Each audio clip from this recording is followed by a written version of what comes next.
ট্রাম্পের যে নির্বাহী অধ্যাদেশ ইমিগ্রেশন নিয়ে, এবং এটা তো খুবই ভীতিকর ব্যাপার যে উনি একের পর এক আমার মনে হয় যুক্তরাষ্ট্রের ইতিহাসে কোনো প্রেসিডেন্ট এত আপনার এক্সিকিউটিভ অর্ডার জারি করেন নাই। সো হোয়াট কুড হ্যাপেন যে ইমিগ্রেশন ক্র্যাকডাউন, এবং তিনি বলছেন যে স্যাংচুয়ারি সিটির বিরুদ্ধে যে অ্যাকশন নেবেন। সো এটা আলটিমেটলি কোন দিকে যাচ্ছে জিনিসটি মনে হয় আপনার? এখনো বলা মুশকিল, তবে প্রেসিডেন্ট ট্রাম্প ডিটারমাইন্ড তিনি, কারণ ইতিমধ্যেই প্রায় 65,000 মানুষকে গ্রেপ্তার করা হয়েছে। গত এই সপ্তাহে 800 মানুষকে গ্রেপ্তার করা হয়েছে ফ্লোরিডাতে, এবং এনফোর্সমেন্ট এবং বেশ কয়েকটি রিপাবলিকান নিয়ন্ত্রিত স্টেট ইতিমধ্যেই তাদের স্থানীয় পুলিশ বাহিনী, ইমিগ্রেশন কর্তৃপক্ষের সাথে আইস এবং ইউএসসিএস এবং এইচএসআই এদের সাথে কোঅপারেট শুরু করেছে এবং ব্যাপকভাবে গ্রেপ্তার অভিযান শুরু করেছে। তবে স্যাংচুয়ারি সিটিগুলো বাধা দিচ্ছে এমনটি বলেই আজকে নতুন করে আদেশ দিচ্ছেন, নির্বাহী আদেশ। এবং তিনি অ্যাটর্নি জেনারেল এবং হোমল্যান্ড সিকিউরিটি প্রধানকে নির্দেশ দিয়েছেন যে যে সমস্ত স্টেটগুলো ফেডারেল ল এনফোর্সমেন্টে বাধা দিবে তাদের নামগুলো প্রকাশ করার জন্য, এবং এর মাধ্যমে তিনি কি অর্জন করতে চান বলা মুশকিল এই মুহূর্তে। তবে ফেডারেল সরকারের কাছে একটি ক্ষমতা অবশ্য রয়েছে, সেটি বিভিন্ন স্টেট কর্মসূচিতে বিভিন্ন অনুদান দেওয়া, বিভিন্ন রকম আর্থিক সহযোগিতা দেওয়া, সেক্ষেত্রে বন্ধ হয়ে যেতে পারে।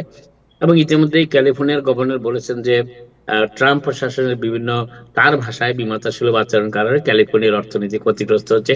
নিউ ইয়র্কের গভর্নর এখনো সেইভাবে কিছু বলেনি, তবে সার্বিকভাবে দেখা যাচ্ছে যে প্রেসিডেন্ট ট্রাম্পের এই ইমিগ্রেশন এনফোর্সমেন্টের ব্যাপারটি তিনি খুব সিরিয়াসলি নিয়েছেন, এবং বলা মুশকিল স্যাংচুয়ারি চিঠি হিসাবে যেগুলো এগুলো এতদিন পরিচিত ছিল, তাদের আইন ফেডারেল আইনের সাথে সাংঘর্ষিক হলে কি অবস্থা দাঁড়াতে পারে। তবে সবগুলো বিষয় কিন্তু আদালতে গিয়ে চলে যাচ্ছে, এবং আদালতের মাধ্যমেই কিন্তু পরবর্তী বিষয়গুলো নির্ধারিত হবে। এবং প্রেসিডেন্ট আজকে ক্ষোভও প্রকাশ করেছেন আদালতের, বিশেষ করে, এবং যেটি বিশেষজ্ঞরা বলার চেষ্টা করছেন যে প্রেসিডেন্ট এক্সিকিউটিভ ব্রাঞ্চ সেটি কংগ্রেস এবং কংগ্রেসের থেকে প্রায় ক্ষমতা নিয়ে নিয়েছেন এবং বিচার বিভাগের সাথে সাংঘর্ষিক অবস্থায় চলে এসেছেন। সো হাসান ভাই এবং নাজমুল হাসান দুজনকে জিজ্ঞেস করতে চাই যে ট্রাম্পের এই যে বিভিন্ন সময় তিনি কোর্টের কোনো আদেশ মানছেন না, কোর্টের নির্দেশ উপেক্ষা করে তিনি অনেক কাজ করে যাচ্ছেন, এটার কি কোনো অ্যাকাউন্টেবিলিটি নেই? যে প্রশাসন ক্ষমতা এসছে, জি, তারা একটা পলিটিক্যাল প্রিন্সিপাল নিয়ে এগুচ্ছে। আর প্রিন্সিপালটা হচ্ছে এই যে আমেরিকা শাসনতন্ত্রে 3টা ব্রাঞ্চ, কেমন বলা হয় কোইকুয়াল ব্রাঞ্চ, কিন্তু এদের তত্ত্ব হচ্ছে যে কোইকুয়াল নয়, এক্সিকিউটিভ ব্রাঞ্চ সবচেয়ে পাওয়ারফুল। এটা একটা ইউনিটারি থিওরি তারা আবিষ্কার করেছে, এবং এটা পুরনো, নতুন থিওরি নয়। রিপাবলিকানরা গত 20 বছর ধরে চেষ্টা করছে একটা স্ট্রং এক্সিকিউটিভকে প্রতিষ্ঠা করতে। আমাদের চিফ জাস্টিস জন রবার্টস এই তত্ত্বের অনুসারী। আমাদের প্রাক্তন রিপাবলিকান অ্যাটর্নি জেনারেল উইলিয়াম বার এই তত্ত্বের অনুসারী। তারা মনে করেন যে রাষ্ট্রকে মানে অনেকটা রাজার মতো প্রেসিডেন্টকে এত ক্ষমতার অধিকার হতে হবে যে তাকে কেউই তাকে বাধা দিতে পারবে না। যেমন ধরা যাক কোর্ট, আপনারা দেখেছেন এক সপ্তাহ আগে আমাদের মিলার সাহেব, স্টিফেন মিলার, ক্যাবিনেট মিটিং এ প্রশ্ন করছেন যে কিভাবে একজন ডিস্ট্রিক্ট জাজ ফেডারেল গভর্নমেন্টের প্রেসিডেন্টের আদেশকে অমান্য করতে পারে। অর্থাৎ এই যে ফেডারেল জাজরা যে ফেডারেল লেভেলে বিভিন্ন আদেশের বিরুদ্ধে ইনজাংশন জারি করছে, তিনি প্রশ্ন করছেন কি করে হয়, প্রেসিডেন্ট বলেছেন, তার বিরুদ্ধে কি করে জাজ এটা করতে পারে। সে কারণে জাজদের দেখেন আপনারা, একজন জাজকে অ্যারেস্ট বন্ধ করা হয়েছে। কি অভিযোগে? তিনি একজন অবৈধ মানে আনডকুমেন্টেড ইমিগ্রেন্টকে তিনি সাহায্য করেছেন, এই অভিযোগ তাই গ্রেফতার বন্ধ করা হয়েছে। ফলে ক্র্যাকডাউনটা হচ্ছে বিচার ব্যবস্থার উপরে। একমাত্র সংস্থা, একমাত্র ব্রাঞ্চ ট্রাম্পকে রেজিস্ট করছে, তা হচ্ছে কি বিচার বিভাগ। কেননা কংগ্রেস তো পুরোপুরি ট্রাম্পের নিয়ন্ত্রণে। যদি বিচার বিভাগকে ট্রাম্প সাহেব এবং তার প্রশাসন তাদের শেষ চিৎকার করবার ক্ষমতাটা নিয়ে নেন, তাহলে কিন্তু আর কোনো বাধা থাকবে না। তাহলে ট্রাম্প, যেমন ধরা যাক ট্রাম্প 2 মাস আগে প্রস্তাব করেছেন তাকে থার্ড টার্ম দিতে হবে, nobody can stop him। কোনো ব্রাঞ্চ থাকবে না যে ব্রাঞ্চ তাকে এই অসাংবিধানিক কাজ করা থেকে বাধা দিতে পারে। ফলে এটাই মূল লক্ষ্য, বিচার বিভাগ, মানে বিচার বিভাগকে ভয় দেখিয়ে স্তব্ধ করে দেওয়া। এক্স্যাক্টলি ইন্টিমিডেট করা, রাইট ভীতি দেখা। এবং ভীতি দেখাচ্ছে কিভাবে? দুভাবে। এক নম্বর হচ্ছে যে সবচেয়ে পাওয়ারফুল ব্রাঞ্চ নির্বাহী বিভাগ বলা হচ্ছে তত্ত্ব অনুসারে, আর 2 নম্বর প্র্যাকটিক্যাল সিঙ্গল আউট করা হচ্ছে। এই XYZ জাজেসরা আমার আদেশের বিরুদ্ধে যাচ্ছে বলে ফেসবুকে, সোশ্যাল মিডিয়াতে, এক্সে তাদের বিরুদ্ধে ইন্ডিভিজুয়ালি অ্যাটাক করা হচ্ছে, বলে তারা ভীত হচ্ছেন। এমনকি অ্যারেস্টও করা হয়েছে, যেটা ভেরি আনপ্রেসিডেন্টেড। একটাকে বললাম যে একটা মিলওয়াকিতে, উইসকনসিন এর করা হয়েছে। আরেকটা জিনিস লক্ষ্য করেন, ট্রাম্প সাহেব কি করেছেন, যে সমস্ত বড় বড় ল ফার্ম গত প্রশাসনের সময় তার বিরুদ্ধে কোনো না কোনো ভাবে আইনি মামলায় জড়িত ছিল, তাদের বিরুদ্ধে তিনি সরাসরি লেগে পড়েছেন। এবং already half a dozen major law firms তারা চুক্তি করেছে যে তারা ট্রাম্পের এই হোয়াইট হাউসের প্রায় $700 মিলিয়ন কাজ বিনে বসে করে দেবে, এবং ট্রাম্পের বিরুদ্ধে কোন রকমের লিটিগেশনে তারা যুক্ত হবে না। তার মানেটা কি? তার মানে হচ্ছে যে even law firm, powerful law firm গুলি পর্যন্ত ট্রাম্পের ইচ্ছার অনুবর্তী হয়ে পড়ছেন। Right, thank you. Nazmul Hasan, আপনার কাছে জিজ্ঞেস করি যে এই যে এক্সিকিউটিভ অর্ডারের কথা বললেন আপনি, যে যারা স্যাংচুয়ারি সিটির বিরুদ্ধে ব্যবস্থা নেওয়া, তারপরে আপনি ডেফিনেটলি দি ক্র্যাকডাউন আরও বাড়বে। গত পরশুদিন আপনি জানেন কলোরাডোতে প্রায় শতাধিক ব্যক্তিকে নাইট ক্লাবের বেসমেন্ট থেকে গ্রেফতার করা হয়েছে, এবং সেখানে একেবারে অন ডিউটি আর্মি যারা ছিল তাদেরকে ব্যবহার করা হয়েছে ওদেরকে গ্রেফতার করার ক্ষেত্রে। সো এটা যদি সারা দেশে এটা ছড়িয়ে পড়ে, তাহলে কি ধরনের বিশৃঙ্খল অবস্থা সৃষ্টি হতে পারে বলে আপনি মনে করেন? বিশৃঙ্খল তো অবস্থা, মানুষের ভিতরে একটা ভীত সন্ত্রস্ত মনোভাব চলে এসেছে। এমনকি যারা বৈধভাবে যুক্তরাষ্ট্রে বসবাস করছে তাদের ভিতরে এই উদ্বেগটা চলে এসেছে। তার কারণ কোন না কোন অজুহাতে তাদের যদি এই দেশে বৈধতাও থাকে, তাও তাদেরকে নিয়ে ডিটেনশনে নিয়ে যাওয়া হচ্ছে, কয়েকদিন রাখার পর ছেড়ে দেওয়া হচ্ছে। তো এই কাজটি তারা করছে, যেটি আমার মনে হয় প্রেসিডেন্ট ট্রাম্প, যেটা হাসান ভাই বললেন, আমার মনে হয় প্রেসিডেন্ট ট্রাম্পের জুডিশিয়ারিকে নিয়ন্ত্রণ করার তার যে আস্থার জায়গাটি হচ্ছে সুপ্রিম কোর্ট। প্রেসিডেন্ট মনে করেন যে ফেডারেল বিচারকরা যাই করুক না কেন সুপ্রিম কোর্টে গিয়ে তিনি পার পেয়ে যাবেন, এটি হচ্ছে তার ধারণা, এবং সবকিছু কেসকেই তিনি কথায় কথায় সুপ্রিম কোর্টে নিয়ে যাচ্ছেন। সো এখন স্যাংচুয়ারি সিটি একটা ব্যাপার আছে যে নিউ ইয়র্ক সিটি, মনে করেন sanctuary city, new York city Trump সাহেব বারবার চাপ দিচ্ছিলেন যে টোল কনজেশন প্রাইসিং এটাকে স্টপ করতে হবে। নিউ ইয়র্ক সিটি তাদেরকে বৃদ্ধাঙ্গুলি দেখিয়েছে, বলছে আমরা স্টপ করবো না। রাইট, না বৃদ্ধাঙ্গুলি এখনো দেখাই নেই, যেটা বলার চেষ্টা করছে গভর্নর যে এটা এখনো মামলায় আছে, মামলার বিচারক আদেশ না দেওয়া পর্যন্ত তিনি এটা বন্ধ করবেন না।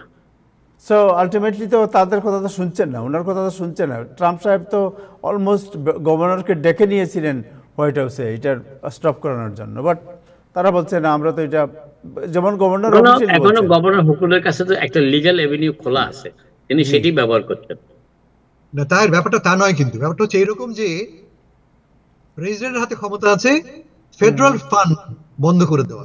জি, ঠিক যেভাবে তিনি ইউনিভার্সিটিগুলিকে ইন্টিমিডেট করছেন, ফান্ড বন্ধ করে দিলাম, হার্ভার্ডে $2.2 বিলিয়ন আমি দেব না। এখন একটা ইউনিভার্সিটির পক্ষে এই এত বিশাল পরিমাণ অর্থ গ্র্যান্ট ছাড়া সার্ভাইভ করা খুব ডিফিকাল্ট। একইভাবে সিটিগুলি, কিন্তু সিটিগুলির পক্ষেও ফেডারেল ফান্ড ছাড়া অনেক ক্ষেত্রে, ট্রান্সপোর্টেশনে যেমন ধরা যাক বা ইমার্জেন্সি সিচুয়েশনে, ফেডারেল ফান্ড ছাড়া আমাদের পক্ষে সার্ভাইভ করা খুব ডিফিকাল্ট। কিন্তু সেই ক্ষমতা তারা আছে। প্রেসিডেন্ট চাইলে ফান্ড কিন্তু বন্ধ করে দিতে পারেন। আরেকটা ডেভেলপমেন্ট একটু আগে আমি পড়লাম, যে নিউ ইয়র্ক টাইমসে পড়লাম যে আপনারা জানেন যে যারা পলিটিক্যাল অ্যাসাইলাম সিক করে তারা তো রিফিউজি, তাদের তো কোনো অর্থ করে কিছুই থাকে না তাদের সাথে, তারা যান নিয়ে পালিয়ে আসে। এখন আজকে বোধহয় রিপাবলিকান 2 হাউস অ্যান্ড সিনেট তারা মোটামুটি একটা ঐক্যমত হয়েছেন যে যারা অ্যাসাইলাম সিক করতে চাইবে তাদের প্রত্যেককে $1,000 পে করে আপনার অ্যাপ্লিকেশন ফি $1,000, যেটা আগে ছিল না আপনার। So what is the message, Nazmul Hasan? সব কিছুতেই বাধা দেওয়ার চেষ্টা করা হচ্ছে। যত এখন তো পলিসি হচ্ছে, আগে তো পলিসি ছিল আমেরিকাতে গেট ইট, এখন হচ্ছে গেট আউট। কাজী ফৌজিয়া, আপনি তো আন্দোলন করেন স্বাধিকারের পক্ষে, so what do you think, how you are going to face this situation?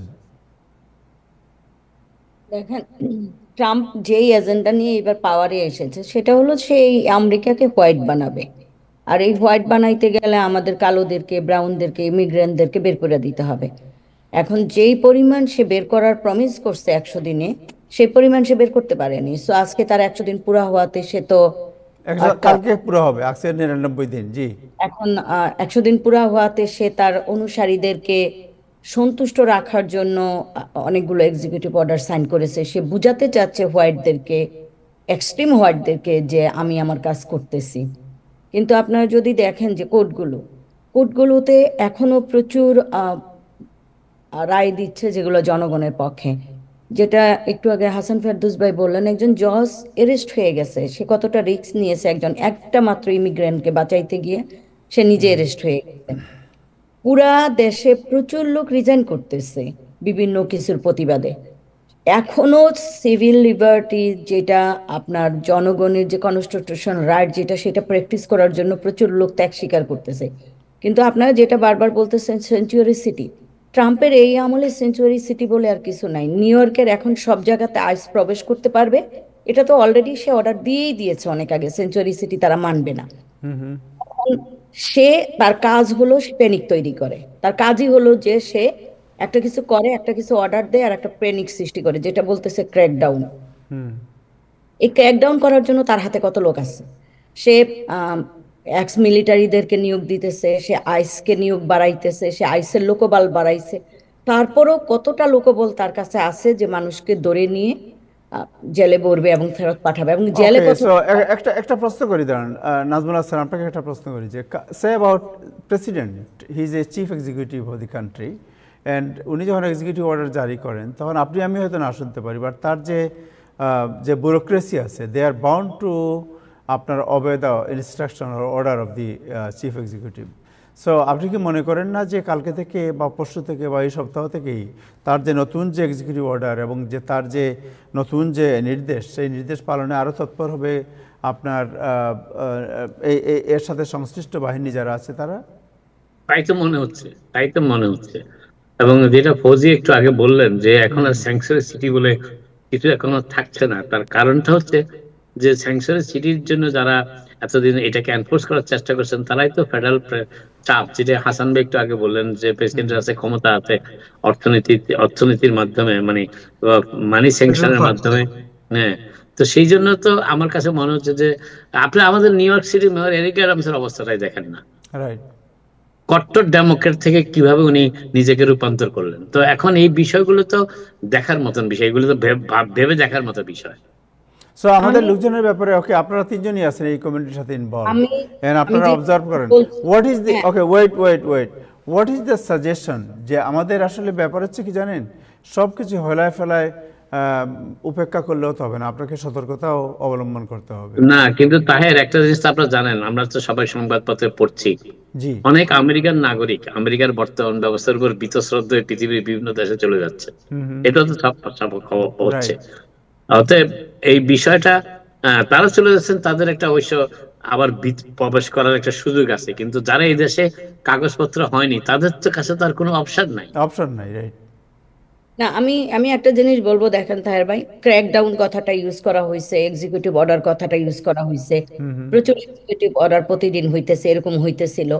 একজন জজ ইমিগ্রেন্ট জজকে অ্যারেস্ট করছে, সে কেন একজন আনডকুমেন্ট ইমিগ্রেন্টকে স্কেপ করার জন্য সাহায্য করছে, রাইট? এগুলো হলো ভীতি তৈরি করা।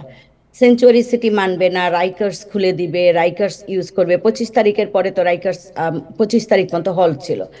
এই যে জিনিসপত্রগুলো তারা যা করতেছে, এগুলো শুধু ভীতি তৈরির জন্য করতেছে। কিন্তু আমাদের কোশ্চেনটা হলো এখানে যে কতটা লোকবল আছে হোল আনডকুমেন্ট কমিউনিটিকে অ্যারেস্ট করে ডেপোর্ট করার জন্য। এটা একটা চিন্তার বিষয় যে আসলে কতটা পারবে। এখন যেটা আরেকটা জিনিস আমাদের চিন্তার বিষয়, সেটা হলো আমাদের মতো অ্যাক্টিভিস্ট যারা, আইসকে দরজা খুলে ঢুকতে দিও না, আইসকে হেল্প করবা না, আইসের জন্য দরজা খুলবা না, যেটা আমরা বলতেছি। একজন জজকে অ্যারেস্টের মাধ্যমে আমরা এটা বুঝতে পারছি, কোনো ফেডারেল এজেন্টকে যদি আমরা সাহায্য না করি, আমরা যদি একজন আনডকুমেন্ট ইমিগ্রেন্টকে পালাই যেতে সাহায্য করি, তাহলে আমাদেরকে অ্যারেস্ট করবে।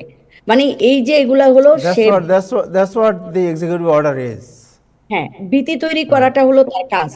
এখন ভীতি মোকাবেলায় আমাদেরকে, এবং আপনি জানেন যে আলেকজান্দ্রিয়া অকাসিও, উনি যে আপনার কয়েকদিন আগে একটা টাউন হল মিটিং করেছিলেন সম্ভবত, এবং একটা ফ্লায়ার বিলি করেছিলেন যারা আর যারা আনডকুমেন্টেড আছে তারা কীভাবে নিজেদেরকে সেফ রাখবে, এর বিরুদ্ধে ফেডারেল গভর্নমেন্ট স্টেটমেন্ট ইস্যু করেছে, বলছে যে এটা খতিয়ে দেখা হবে তিনি আইনভঙ্গ করছেন কিনা। না, এগুলো সবই ভীতি তৈরি করা, একজন জজকে অ্যারেস্ট করাও ভীতি তৈরি করা। এখানে কোনোদিন একজন জজ মানবিক হয়েছে, ইমিগ্রেন্ট জজরা মানবিক থাকে, ইমিগ্রেন্ট জজরা কখনো আইসকে অ্যালাউ করে না কোর্টে যাইতে, কখনো একজন আনডকুমেন্ট ইমিগ্রেন্টকে কোর্ট থেকে অ্যারেস্ট করা যায় না, এজন্য আইস সচরাচর কোর্টের বাইরে গেটে অপেক্ষা করে।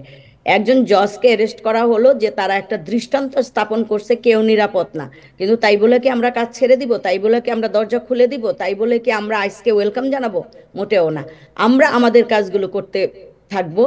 একজন জজ যিনি তার হোল ক্যারিয়ারকে রিস্কে ফেলে একজন আনডকুমেন্ট মানুষকে বাঁচাতে গিয়েছে, এটা ওদের জন্য এক্সাম্পল, ওরা ভীতি তৈরি করা। আর আমাদের জন্য এক্সাম্পল, একজন জজ তার হোল ক্যারিয়ারকে বিপদে ফেলে মানবিক হয়েছে তাকে সাহায্য করতে গিয়ে, যে একজন আনডকুমেন্ট ইমিগ্রেন্ট। সুতরাং এটা আমাদের জন্য দৃষ্টান্ত যে আমরাও মানবিক হব, আমরাও কোনো আনডকুমেন্ট মানুষকে বিপদে ফেলবো না, আমরা কোনো ইনফরমেশন স্টিল দিব না, আমরা স্টিল কোনো দরজা খুলবো না, কিছু করব না। হাসান ভাই এবং নাজমুল হাসানকে প্রশ্ন করতে চাই যে এই যে বর্তমান যে অবস্থা, এই অবস্থা মনে হচ্ছে, আমরা মনে করেছিলাম যে হয়তো প্রথম দিকে একটু হুমকি দমকি, তারপরে আস্তে আস্তে আবার পিছিয়ে যাবে, কিন্তু মনে হচ্ছে উনি পিছাচ্ছে না, সামনে আগাচ্ছে। আর না তাহের, একটা জিনিস আমি একটু বলি, হাসান ভাই বলছে উনি তো আইন মানছেন না, প্রশাসন তো তারা সুপ্রিম, এক্সিকিউটিভ অথরিটি সুপ্রিম। এখন যে বিচারকের নির্দেশ অমান্য করে এল সালভাডোরে পাঠিয়ে দেওয়া হলো একজন অভিবাসীকে, এখনো পর্যন্ত তাকে ফেরত আনার ব্যাপারে এই প্রশাসন কোনো উত্তরই দিচ্ছে না। কিন্তু সেই বিচারক কিন্তু কন্টেম্প্ট অফ কোর্টও করতে চাচ্ছেন না। তো আপনার অবস্থাটা কি? এবং আরেকটা জিনিস খেয়াল করছেন কিনা জানি না, ফ্লোরিডাতে দিন কয়েকের মধ্যে 800 লোককে জড়ো করা হয়েছে। এখন ভবিষ্যতে যদি ট্রাম্প প্রশাসন দ্রুত এনফোর্সমেন্টের নামে, এবং ইতিমধ্যে তারা একটা এয়ারলাইন্সকে হায়ারও করেছে যে ডিপোর্টেশন ফ্লাইট চালু করার জন্য, তো এরা যদি প্লেনে তুলে পাঠিয়ে দেয় তো কে তাদের ঠেকাবে? ফোর্সটা কোথায়? আমরা এখানে বলতে পারি আমরা মানবিক হব, আমরা উদার হব, আমরা হ্যাঁ অবশ্যই বলতে পারি, কিন্তু যখন তাদেরকে এয়ারফিল্ডে নিয়ে তুলে দেওয়া হবে প্লেনে, ওইটা ঠেকাবে কে? যে এই অবস্থায় আমাদের কমিউনিটি অর্গানাইজেশন যারা আছে, রাইট, এরা কি এদের ভূমিকা কি হওয়া উচিত বলে আপনারা মনে করেন এই সিচুয়েশনে? আপনি যদি আমাকে বলেন আমরা আগের মতোই কাজ করব, আগের মতোই নো ইউর রাইটস করব, আগের মতোই আইসকে সাহায্য করব না, আগের মতোই এই সরকারের রেসিস্ট আর ফেসিস্ট কোন আইনকে আমরা মানব না। আমি জানি আপনি যেটা বলছেন কাজী ফৌজি, আপনাদের একটা ট্রেন্ড আছে, আপনাদের ড্রামের যে আপনাদের ট্রেন্ড আর কমিউনিটি অর্গানাইজেশনগুলো ইজ ডিফারেন্ট। সো কমিউনিটি অর্গানাইজেশনগুলো কী করতে পারে? যেমন ধরেন একজন লোক যদি বিপদে পড়ে তাকে আইনি সহায়তা করা, কমিউনিটিকে অ্যাওয়ারনেস ক্রিয়েট করা, কমিউনিটির লোকজনকে কিভাবে তারা কী ধরনের সহযোগিতা পেতে পারে, এই সহযোগিতা অ্যাভেলেবল আছে কিনা এটা এনশিওর করা, এই ধরনের অনেক কিছু আছে কমিউনিটি। আরেকটা জিনিস এনফোর্সমেন্ট ব্যাপারে আরেকটা জিনিস লক্ষ্য করছেন যে গত কয়েকদিনে 5 জন শিশুকে তার পাঠিয়ে দেওয়া হয়েছে, ইভেন দো তারা 3 জন হচ্ছে বন্ড সিটিজেন। হ্যাঁ, 5 জনই বন্ড সিটিজেন। হ্যাঁ, তো এদেরকে পাঠিয়ে দেওয়া হচ্ছে কি অজুহাত? যে ওদের মায়েদের সাথে ওদেরকে পাঠিয়ে দেওয়া হচ্ছে, মায়েরা ওদের সাথে নিয়ে যেতে চেয়েছে। এখন এই যে সিচুয়েশন, তার মানেটা কি? মানবিক ব্যাপার না, এনফোর্সমেন্ট এদের কাছে এখন মুখ্য ব্যাপার হয়ে দাঁড়িয়েছে। রাইট। আমি একটু অ্যাড করি তাহের। জি হাসান ভাই প্লিজ। ফৌজিয়ার অবস্থানটা স্পষ্ট বুঝি আমি, কিন্তু আমি আগেও বলেছি এখনো বলি, ট্রাম্প সাহেব যেটা করছেন প্রশাসন, তারা কিন্তু তারা ঘোষিত তাদের সিদ্ধান্ত আমরা এগুলি করব, জি, পুরো প্ল্যানটা তারা আমাদের, এটা তার উনি ম্যান্ডেট পেয়েছে, কেমন? ফলে এটা করার তার পুরো অধিকার তার আছে, তিনি দাবি করতে পারেন। এক। 2 নম্বর, আইনের প্রয়োগ হচ্ছে, যে আইনটা আপনি মানেন বা না মানেন, এটা হচ্ছে আমেরিকান আইন এটা। আর যে সমস্ত লোকের কথা বলছি আমরা আনডকুমেন্টেড, তাদের উপস্থিতিটা কিন্তু মার্কিন যুক্তরাষ্ট্রে অবৈধ, এই জন্যই তারা আনডকুমেন্টেড। দেখবেন যে আমাদের বাংলাদেশ চিফ অ্যাডভাইজার, ভারতের প্রধানমন্ত্রী স্পষ্ট করে বলেছে যে if they are undocumented, if they are illegal, they must leave. স্পষ্ট করে ভারতীয় প্রধানমন্ত্রী এভাবে বলেছেন, তারা যদি অবৈধ হয়ে থাকেন তারা ফিরে যাবেন, তাদের ফিরে যেতেই হবে, কেমন? এইটা প্রথম পজিশন। ফৌজিয়াদের পজিশন ভিন্ন, সেটা আমি বুঝি। ফৌজিয়ারা মানবিক হিউম্যান রাইটস নিয়ে কাজ করেন, তারা একজন উদ্বাস্তুর এই সমস্ত অধিকার আছে, কিন্তু ট্রাম্প প্রশাসন বলছে না, আমাদের সম্পূর্ণ ভিন্ন এজেন্ডা, যা কিনা অ্যাপ্রুভ বাই মাই কনস্টিটিউয়েন্টস, আমাদের দেশের মানুষ আমাকে এই অধিকার দিয়ে। এটা 1 নম্বর। 2 নম্বর, সময়টা খুব ডিফিকাল্ট সময়। আমি বারবার বলছি, আবারও বলি, আমি বিপ্লবী হওয়ার সময় এটা নয় আমাদের। আমি আপনাদের প্রোগ্রামে পরশুদিন ডাক্তার সাহেব আমাদের স্পষ্ট করে বললেন যে এয়ারপোর্টে ঢোকার সময় আপনি আমেরিকান সিটিজেন, আপনার টেলিফোন সিজ করা হবে এবং দেখা হবে যে আপনার টেলিফোনে কোন রকমের সরকার বিরোধী বার্তা আছে কিনা। ফার্স্ট অ্যামেন্ডমেন্ট কাজ করবে না এয়ারপোর্টে ঢোকার সময়, বেরোর সময় ঠিক আছে, ঢোকার সময় এটা কাজ করবে না। মানে আমরা এই অবস্থায় পৌঁছে গেছি। আমার ফার্স্ট অ্যামেন্ডমেন্ট শাসনতন্ত্রের স্পষ্টভাবে চিহ্নিত হয়েছে, নিশ্চিত হয়েছে, তাকে মানা হচ্ছে না। ফলে এই সময় আমি যদি বিপ্লবী হওয়ার চেষ্টা করি, আপনি বিপ্লবী হতে পারেন, কিন্তু আপনাকে পরদিন কাঁধ ধরে বের করে দেওয়া হবে এবং কিচ্ছু আপনি করতে পারবেন না। এখন আমি আপনাকে বলি, আমি বারবার যেটা বলছি, কি করা উচিত আমাদের অনেক অবৈধ অভিবাসীর এনাফ সাশ্রয় নেই, মিনস নেই ফাইট করার। এদের জন্য খুব প্রয়োজন একটা লিগ্যাল এইড টিম দরকার। তারা ইংরেজি বলতে পারে না, বুঝিয়ে বলতে পারে না, ডকুমেন্ট তাদের কাছে নেই। একটা লিগ্যাল এইড টিম হয়তো সরকারের উদ্যোগে, আমাদের কনসুলেটের সাহায্যে, আমাদের বিভিন্ন সংগঠনের সাহায্যে ইমিডিয়েটলি একটা লিগ্যাল এইড কমিটি করা দরকার। একটা হটলাইন বলেছি বারবার আমি, একটা হটলাইন আমাকে ধরে নিয়ে যাচ্ছে, ভাই আমি কি করবো এখন, কে আমাকে বুদ্ধি দেবে? এই জন্য একটা হটলাইন খুব জরুরি। আমি সবাইকে অনুরোধ করবো, যারা শুনছেন আপনারা, প্লিজ আপনারা আপনাদের প্রভাবটা ব্যবহার করুন, যাতে করে আমাদের কনসুলেট মনে করা যাক বা আমাদের বাংলাদেশ সোসাইটি, হুএভার, যাতে করে ইমিডিয়েটলি একটা লিগ্যাল টিম সেট আপ করে এবং একটা হটলাইন তৈরি করে, ঠিক যেভাবে করেছিলাম আমরা কোভিড এর সময়। এটা কোভিড এর চেয়েও কিন্তু এখন অনেক বড় ইমার্জেন্সি এটা।